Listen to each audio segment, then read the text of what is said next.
শাইখ আহমাদুল্লাহ একজন জনপ্রিয় ইসলামী ব্যক্তিত্ব, বক্তা এবং ইসলামী স্কলার, যিনি বাংলাদেশে তার ধর্মীয় শিক্ষা, বক্তব্য এবং দাওয়াতি কার্যক্রমের জন্য বিশেষভাবে পরিচিত। তার সরল, বোধগম্য এবং যুক্তিসঙ্গত উপস্থাপনার কারণে তিনি সাধারণ মানুষের মধ্যে ব্যাপক জনপ্রিয়তা অর্জন করেছে। সংক্ষিপ্ত জীবনী। পূর্ণ নাম আহমাদুল্লাহ। জন্ম লক্ষ্মীপুর, বাংলাদেশ। শিক্ষা, মাদ্রাসা শিক্ষা। শাইখ আহমাদুল্লাহ তার প্রাথমিক শিক্ষা স্থানীয় মাদ্রাসা থেকে সম্পন্ন করে।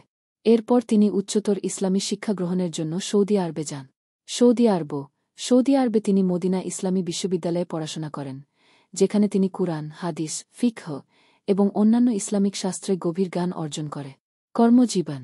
শাইখ আহমাদুল্লাহ দেশে ফিরে আসার পর বিভিন্ন ইসলামিক প্রতিষ্ঠান ও মসজিদে ইমাম এবং খতিব হিসেবে দায়িত্ব পালন করেছে। তিনি ধর্মীয় শিক্ষা এবং দাওয়াতি কার্যক্রম পরিচালনার পাশাপাশি সামাজিক মাধ্যমেও সক্রিয় রয়েছে। তিনি বিশেষ করে ইসলামের মূল শিক্ষা ও আদর্শগুলোকে সাধারণ মানুষের কাছে সহজ ও বোধগম্য ভাষায় উপস্থাপন করে। তার আলোচনা ও বক্তৃতায় সামাজিক সমস্যাগুলোর ইসলামিক সমাধান, কুরআনের ব্যাখ্যা এবং জীবনের বিভিন্ন ক্ষেত্রে ইসলামের নির্দেশনা নিয়ে আলোচনা করা হয়। জনপ্রিয়তা। শাইখ আহমাদুল্লাহর সহজ, স্পষ্ট এবং প্রাসঙ্গিক বক্তব্য তরুণ প্রজন্মের মধ্যে তাকে জনপ্রিয় করে তুলেছে। তিনি সামাজিক মাধ্যম, বিশেষ করে ইউটিউব এবং ফেসবুকে তার বক্তৃতা ও আলোচনা শেয়ার করেন, যা প্রচুর মানুষ অনুসরণ করে।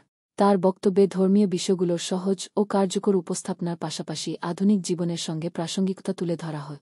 সাম্প্রতিক কার্যক্রম। শাইখ আহমাদুল্লাহ বর্তমানে বিভিন্ন ইসলামিক বিষয় নিয়ে অনলাইন এবং অফলাইন মাধ্যমে আলোচনা করে। তিনি বিভিন্ন ইসলামিক অনুষ্ঠানে এবং সম্মেলনে অংশগ্রহণ করেন, যেখানে তিনি তার জ্ঞান ও অভিজ্ঞতা শেয়ার করে।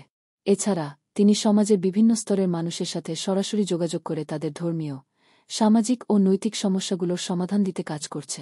শাইখ আহমাদুল্লাহ বাংলাদেশের ইসলামী সমাজে একজন প্রভাবশালী ব্যক্তিত্ব হিসেবে পরিচিত। তার বক্তব্য এবং দাওয়াতি কার্যক্রম অনেক মানুষকে ইসলামের পথে অনুপ্রাণিত করছে।